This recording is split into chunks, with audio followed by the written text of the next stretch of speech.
Amém. Aproveitando que você está de pé aí, abra sua Bíblia rapidinho comigo em João capítulo 8. Nós vamos fazer a leitura do versículo 1 até o 11. João capítulo 8, nós vamos ler do versículo número 1 até o versículo número 11. Hoje de manhã nós começamos uma nova série de mensagens para esse mês de setembro. O tema dessa série de mensagens é vida abundante. E o que eu falei aqui hoje de manhã, eu falo para você agora à noite também. Se prepare, que eu tenho orado e tenho pedido ao Senhor que o mês de setembro seja um mês, Maurício, de muitas alegrias sobre a vida da nossa igreja, em nome de Jesus. Hoje de manhã nós tivemos aqui um verdadeiro sinal disso. Que manhã maravilhosa a gente viveu aqui hoje, que tempo maravilhoso. E eu creio que não foi só hoje de manhã, eu creio que é um tempo de Deus, um tempo favorável para nós nesse mês de setembro, em nome de Jesus. E eu quero ler aqui com você a palavra do Senhor em João capítulo 8, versículo número 1. Quem achou, dá um glória a Deus aí. Maravilha, vamos lá? A palavra do Senhor diz assim: Jesus, no entanto, foi para o Monte das Oliveiras.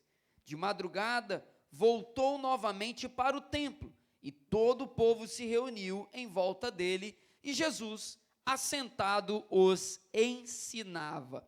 Então os escribas e fariseus trouxeram à presença dele uma mulher surpreendida em adultério, e fazendo-a ficar em pé no meio de todos, disseram a Jesus: Mestre, esta mulher foi surpreendida em flagrante adultério. Na lei de Moisés, nos ordenou que tais mulheres sejam apedrejadas. E o Senhor, o que tem a dizer? Eles diziam isso, tentando, para terem do que acusar. Mas Jesus, inclinando-se, escrevia na terra com o dedo. Como eles insistiam na pergunta, Jesus se levantou e lhes disse: quem de vocês estiver sem pecado, seja o primeiro a atirar uma pedra nela. E inclinando-se novamente, continuou a escrever no chão. Mas eles, ouvindo essa resposta, foram saindo, um por um, a começar pelos mais velhos até os últimos, ficando só Jesus e a mulher em pé diante dele. Levantando-se, Jesus perguntou a ela: mulher, onde estão eles? Ninguém condenou você? E ela respondeu: ninguém, Senhor. Então Jesus lhe disse: também eu não a condeno. Vamos ler o final juntos? 1, 2, 3. Vá e não peques mais. Senhor, fala conosco nessa palavra. Muito obrigado por esse texto, e que ele seja revelação para o nosso coração, em nome de Jesus. Amém, Senhor. Pode sentar, deixa tua Bíblia aberta aí. Vamos para a palavra dessa noite. Segunda mensagem dessa série. Hoje de manhã já tivemos uma palavra abençoada também, e que essa palavra da noite ela venha dar continuidade no que Deus está fazendo. Amados, o tema de hoje aqui, o tema dessa palavra é abundantes para viver. Abundantes para viver. Eu gosto de trazer algumas curiosidades sobre os textos antes da gente ir a fundo neles, né? E é interessante, Rogério, que quando a gente vai olhar para o contexto histórico aqui desse relato, nós percebemos aqui, Larissa, homens mal intencionados. O texto que você já conhece, eu tenho certeza disso, nos mostra Jesus ensinando no templo, e de repente chegam os mestres da lei ali, Leandro, com uma mulher surpreendida em flagrante adultério, ou seja, ela foi pega no ato, ela foi pega em flagrante na sua vergonha, e aqueles homens então pegam aquela mulher e levam ela até Jesus, e a proposta que aqueles homens fazem para Jesus, Magno, foi uma proposta muito sorrateira, porque eles colocaram Jesus ali, Patrícia, numa sinuca de bico. Por que a sinuca de bico? Porque, em primeiro lugar, eles já falam isso, que pela lei, Jesus deveria ordenar o apedrejamento daquela mulher. Eles falam isso. Olha, pela lei de Moisés, essa mulher deve ser apedrejada. Só que tem um porém, Ronaldo. Pela lei romana que Israel estava vivendo naqueles dias, Jesus nem ninguém poderia autorizar uma morte sem a permissão do Império Romano. Qualquer morte, qualquer pena de morte aplicada dentro do território do Império Romano deveria ser autorizada por uma autoridade romana. Então a oferta que eles fazem ali é uma oferta, Conceição, muito maliciosa. Se Jesus fala para não apedrejar a mulher, eles o condenariam como herege, como homem que não segue a lei de Moisés. Mas, Rose, se ele manda apedrejar aquela mulher, Jesus seria denunciado como alguém que descumpre as leis romanas. Então, no meio dessa sinuca de bico, Jesus, com sua infinita sabedoria, dá uma saída, encontra uma saída, e eu já quero tirar disso aqui uma lição para nós. Onde os homens não veem saída, Deus cria uma. Ele é maravilhoso. Deus cria uma.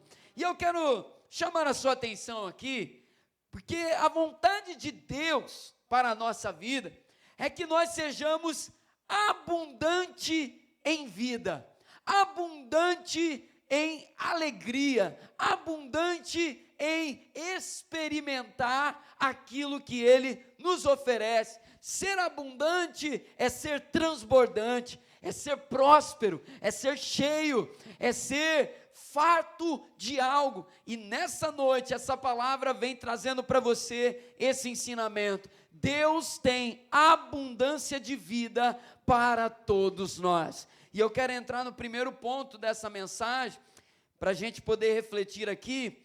Primeiro tópico aí para você anotar, para você guardar no seu coração: geradores de sequidão na vida. Geradores de sequidão na vida.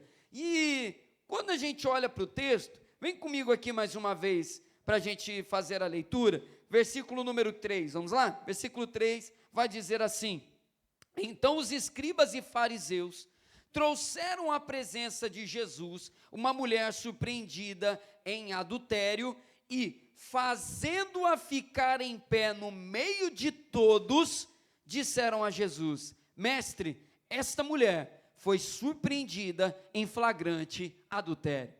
Claudinei, que situação constrangedora, que constrangimento, irmã Beth, aquela mulher foi submetida. O texto vai dizer para nós que Jesus estava sentado ensinando, e aí de repente chega ali alguns homens com uma mulher, coloca ela em pé no meio de todo mundo e apontam para ela dizendo: Vanizinha, essa mulher é uma adúltera, essa mulher foi apanhada em pecado, essa mulher não é digna do nosso respeito, não é digna da nossa honra. Aquela mulher ficou exposta, e quando a gente olha para isso, nós percebemos aqui uma sequidão na vida daquela mulher. Naquele momento, Duda, aquela mulher estava num verdadeiro deserto. Imagina você ser exposto dessa maneira, ser exposto diante de todo mundo dentro do templo. Jesus estava ensinando no templo. E sequidão é uma palavra que serve muito bem para a gente usar aqui, porque uma das coisas que são opostas à abundância é a sequidão, é a aridez, é o deserto. E a sequidão na vida daquela mulher se manifestou de algumas maneiras. Primeira delas, através da exposição. Aquela mulher estava exposta em sua vergonha.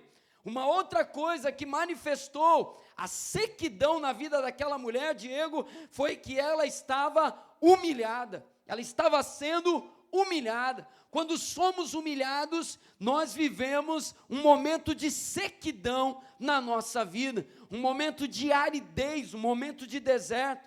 Uma outra coisa aqui que aponta para a sequidão na vida daquela mulher, William, é que ela estava sob risco de vida. Homens estavam com pedras nas mãos, prontos a matar aquela mulher, sequidão total, deserto total. E a sua vida já não estava mais em seu próprio controle. Aquela mulher, naquele momento, não tinha, irmã Elza, nenhuma condição de sair por ela mesma daquela situação. Misericórdia, né? Como é ruim a gente se ver numa situação onde não tem mais o que fazer, não é verdade?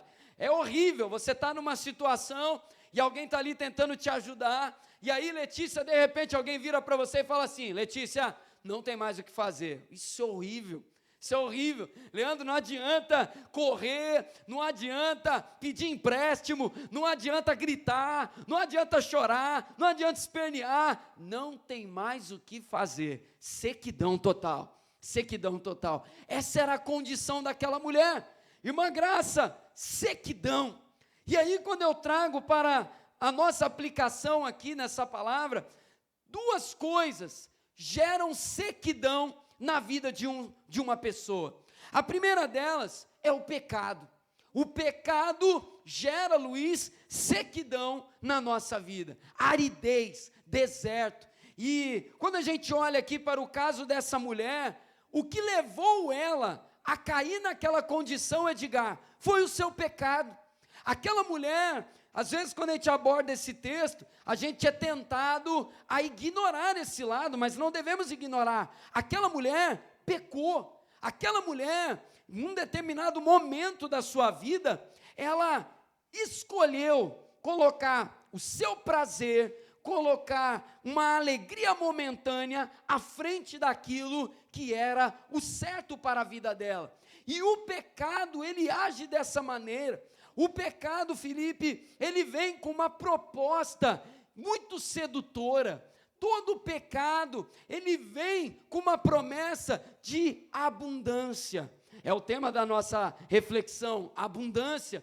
Todo pecado, quando se apresenta, chega de uma maneira sedutora, uma maneira agradável aos olhos. Lembra do fruto lá no Éden? Ele era agradável aos olhos, ele era chamativo, ele era atraente, ele era sedutor. Todo pecado se apresenta dessa maneira. Mas a grande questão é que o que ele entrega depois disso, Roberto, para nós é humilhação. O pecado entrega humilhação. Aquela mulher, imagine você, momentos antes em sua vida, ela conhecendo o homem que ela se relacionou, o homem que ela se envolveu, mesmo sendo uma mulher que não poderia estar vivendo aquilo, aquela mulher se envolveu com aquela proposta, se envolveu com aquela oportunidade, com uma promessa, Marcos, de prazer abundante, de alegria abundante, só que aonde o pecado colocou ela no final? Frente de todo mundo em pé, exposta, sendo acusada, adúltera, apedrejem ela. O pecado promete muito e entrega morte. O pecado promete abundância, mas no final ele entrega vergonha. O pecado promete, Maurício, mundo inteiro e nos entrega escassez, sequidão, vazio existencial e a morte. Não podemos ignorar que a palavra diz: o salário do pecado é a morte. A ilusão da alegria momentânea nos promete abundância e nos entrega sequidão.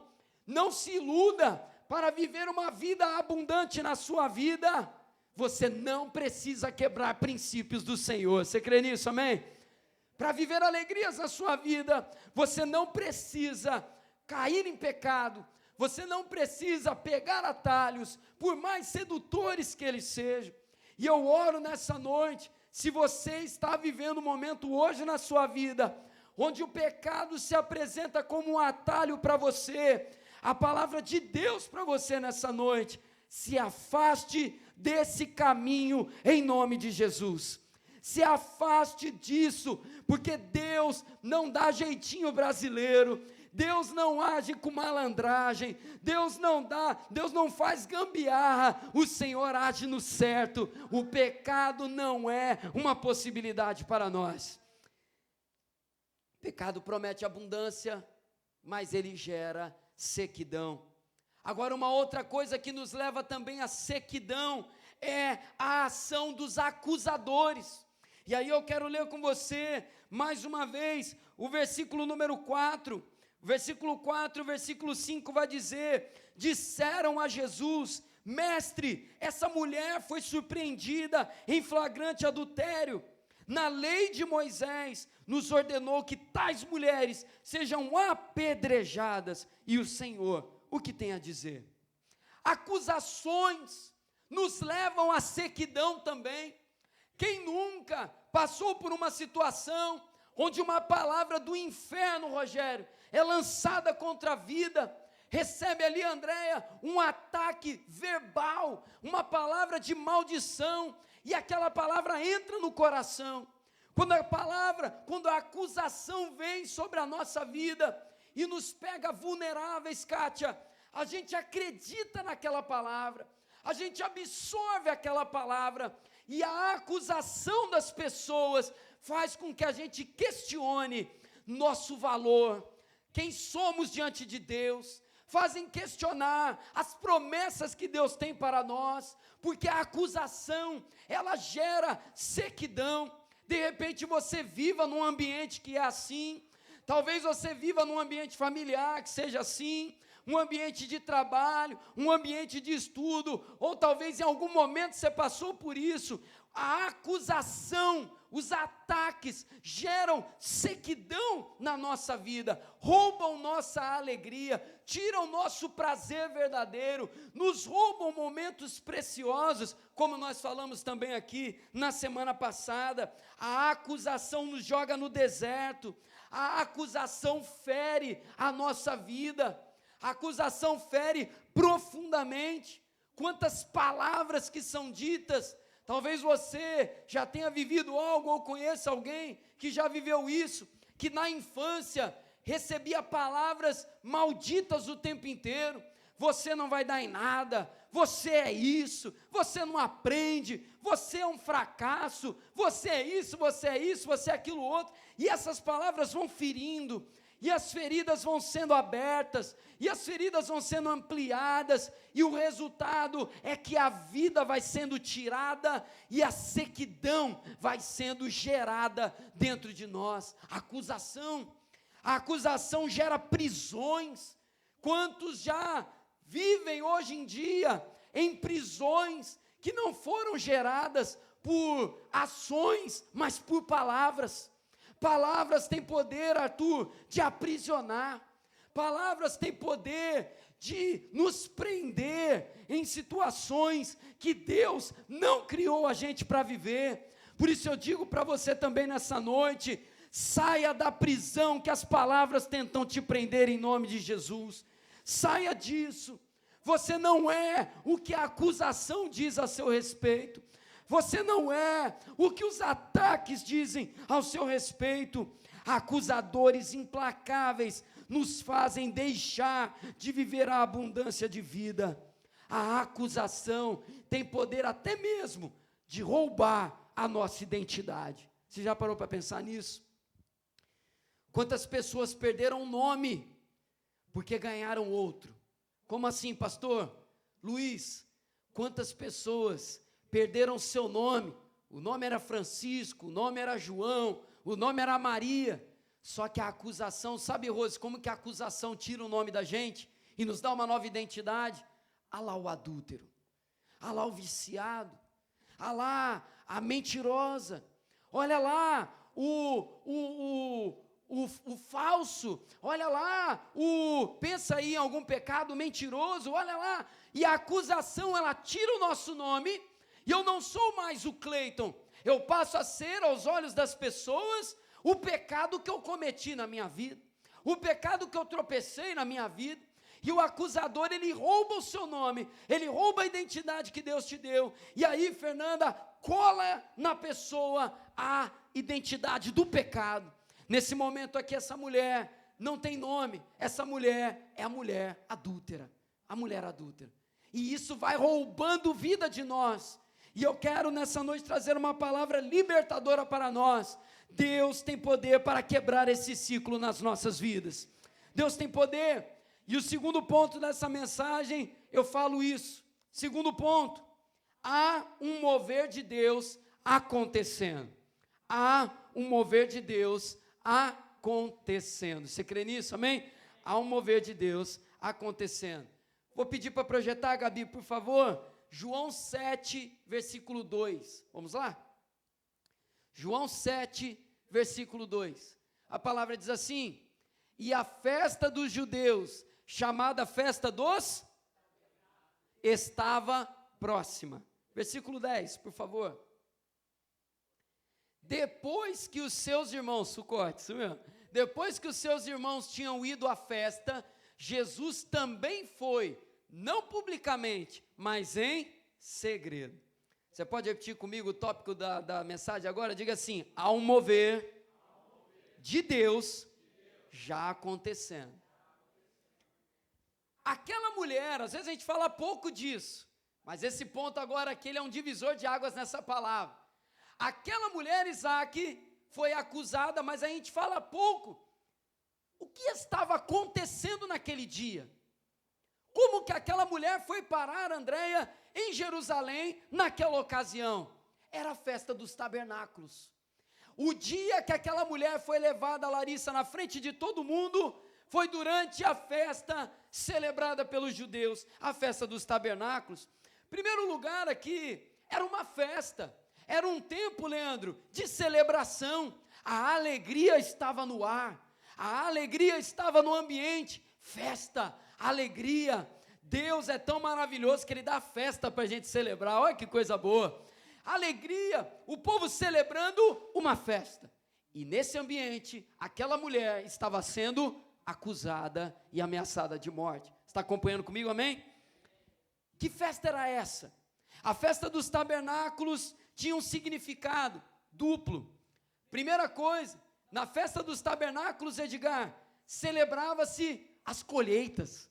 O povo chegava diante de Deus para agradecer a colheita que tiveram. Coisa boa, colhi uva, colhi trigo, colhi milho. Celebro a Deus pelas colheitas que Ele me deu. E um outro significado daquela festa era recordar a caminhada do povo no deserto, lá do Êxodo. Era o tempo de se lembrar quando Deus deu provisão ao povo, quando eles caminhavam pelo deserto em direção à terra prometida. Festa dos tabernáculos, o mover de Deus acontecendo, tempo de alegria, tempo de celebrar a colheita, tempo de lembrar a caminhada pelo deserto, cheia de milagres de Deus. E nessa festa, aquela mulher estava sendo acusada. E aí, quando a gente vai fazer paralelos aqui com a vida dela, perceba aqui uma coisa: qual era a colheita daquela mulher naquele momento? Uma colheita amarga, uma colheita amarga, porque, irmã Beth, todo pecado é uma semeadura, e a sua colheita é amarga. Ela estava colhendo vergonha, ela estava colhendo dor, ela estava colhendo sequidão. E uma outra coisa, a festa dos tabernáculos era lembrar o deserto que o povo hebreu venceu. E aquela mulher, naquele momento, Rose, estava vivendo um deserto. Aquela mulher, naquele ambiente todo, ela poderia olhar Arthur, ela poderia olhar Claudinei e pensar assim: é tempo de colheita, mas a minha colheita é amarga. É tempo de lembrar a vitória no deserto, mas eu estou morrendo nesse deserto aqui. E aquele ambiente era o ambiente daquela mulher. Mas eu repito, há um mover de Deus já acontecendo. Você pode fazer assim? Faz assim com o seu dedo, assim, isso. Fala assim: há um mover de Deus acontecendo. Eu faço assim porque está além de nós. Há um mover de Deus acontecendo. Festa da colheita, festa dos tabernáculos. E aí eu avanço. Uma outra coisa que a gente vê também é que na festa dos tabernáculos, duas coisas eram feitas, pelo menos. Primeira coisa, libação da água. O que é isso? Era um ritual, um momento da festa, em que a água era aspergida, ou seja, a água era jogada no templo, como um sinal do que Deus fez no deserto no passado. Como assim, Luiz? No momento da festa, os homens, os ministros, pegavam ali, irmã Elza, água, jogavam água no templo em Jerusalém, no templo, e essa água jogada ali, Jéssica, era o seguinte: lembrem-se que no deserto Deus deu água ao seu povo. E uma outra coisa era feita também, um grande candelabro era aceso num pátio das mulheres, uma área do templo, e ali iluminava aquele ambiente com uma luz muito forte. Qual que era o significado desse sinal? Esses candelabros que eram acesos, eles lembravam a coluna de fogo no deserto. Libação de água, candelabro aceso. Está pronto para pegar agora a chave aqui nessa palavra? Está pronto aí? Qual é o paralelo com a vida daquela mulher? O paralelo é muito simples. Sua vida seca carecia das águas de Deus. A vida dela estava seca, lembra que eu falei? Sequidão. Ela precisava, Rogério, de água. E era tempo de celebrar as águas de Deus. E uma outra coisa, a sua vida estava em rumos confusos. Aquela mulher estava confusa nas decisões dela, nas escolhas dela. E ela precisava de direção.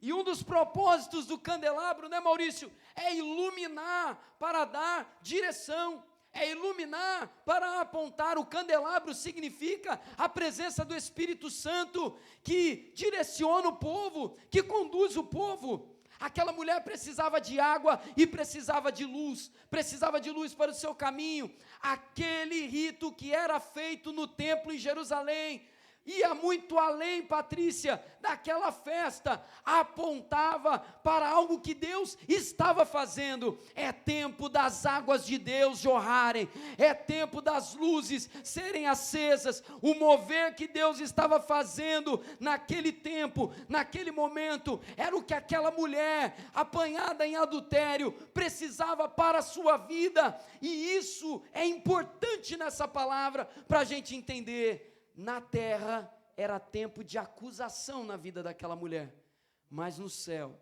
o tempo favorável de Deus para a vida dela era um tempo de transformação. Para a sequidão daquela mulher tinha água com fartura do Senhor. Para a vida sem direção daquela mulher tinha a luz do Espírito Santo para a vida dela, tinha a luz de Cristo Jesus. Os sinais da festa dos tabernáculos apontavam para a vida abundante que o Senhor tinha para a vida dela e para a nossa vida hoje também.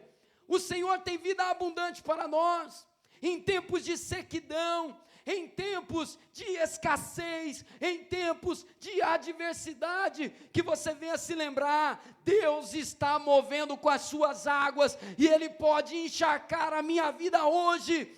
Deus está acendendo a sua luz, e Ele pode iluminar a minha vida hoje também. Há um mover de Deus, há um mover de Deus.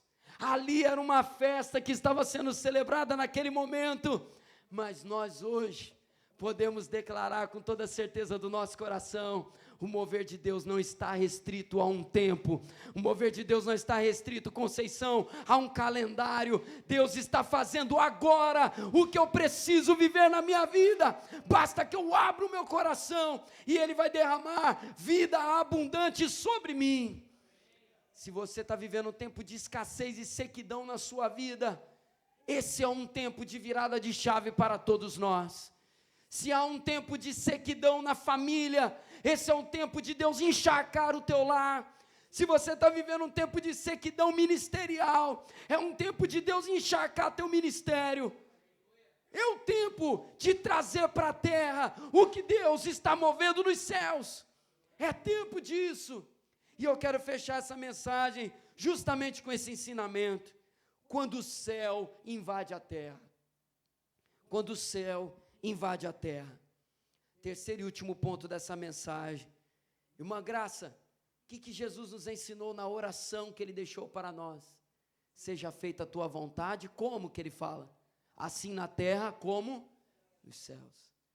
Revelação poderosa nessa oração, né? Kátia, que seja feita assim na terra como nos céus. Rose, vamos parar para pensar um pouquinho, medita nessa palavra. Seja feito, Claudinei, na terra como é nos céus. O que a gente falou aqui, o Felipe, em vários momentos da palavra? Deus está fazendo um mover. Tem um mover de Deus acontecendo. Tem um mover de Deus acontecendo. Estamos debaixo de céus abertos. Você crê nisso, amém? Estamos debaixo de céus abertos. Agora, a pergunta que eu faço para todos nós aqui é a seguinte, William. O quanto que temos aberto o nosso coração para que aquilo que está acontecendo nos céus seja estabelecido na terra. Às vezes a gente está em sequidão na nossa vida, não porque Deus não está mandando chuva, mas simplesmente porque nós não estamos nos abrindo para receber dessas águas que caem. O Senhor nos traz aqui nessa noite para nos lembrar, precisamos orar e pedir, Senhor, traga o céu à terra na minha vida em nome de Jesus. Que o céu invada a terra na minha vida. Que o mover que está acontecendo na festa dos tabernáculos, que tocou a vida daquela mulher e que libertou ela daquela situação, seja também na minha vida, Arthur. Deus está fazendo. Se eu estou precisando, tudo que eu preciso fazer é, Senhor, eu abro as janelas, eu abro as portas na minha vida, e eu quero viver o que o Senhor já está realizando. Eu não quero fechar o meu coração, eu preciso me abrir para aquilo que Deus já está realizando. Gente, deixa eu falar uma coisa aqui para vocês. Cada série de ministrações é feita com oração. Cada série de mensagens é feita debaixo do temor do Senhor. E quando nós trazemos um tema aqui para vocês, esse tema marca o tempo, marca o calendário. Letícia, se nós estamos agora numa série de mensagens que fala sobre vida abundante, é porque Deus quer derramar a abundância de bênção sobre nós nesse tempo. Se no mês passado nós passamos por uma série de mensagens, check-up espiritual, é porque, Fernanda, naquele tempo, Deus queria tratar, Rogério, a nossa vida. Só que o tempo agora de Deus para nós é um tempo de vida abundante sobre você. E eu quero fechar essa palavra lendo com você o versículo número 11 mais uma vez. Vamos lá? Versículo 11. Versículo 11 vai dizer assim, vamos ler juntos no 3? Lê comigo aqui na televisão aqui, vamos lá? 1, 2, 3, e ele...